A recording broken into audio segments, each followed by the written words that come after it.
In this video, we will learn how to find GTA 5 missing launcher files.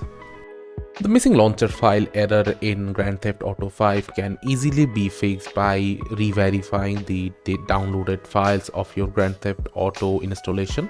In order to do it, firstly head to the installation platform that you have used to download Grand Theft Auto 5.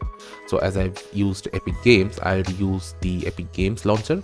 After you have found the game in your library, just click on the three dots on the right side of your game, then head to manage. After that, click on the verify files button.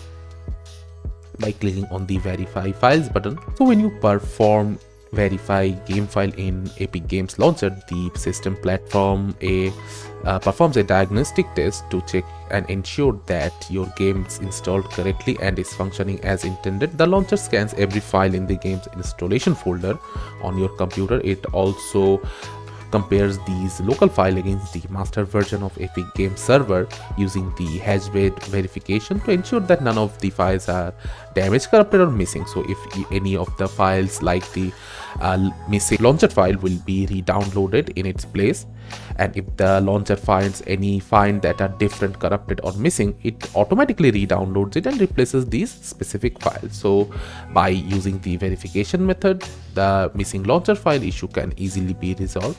So this is how you can easily resolve the missing launcher file error in Grand Theft Auto 5 and enjoy the game again as you please.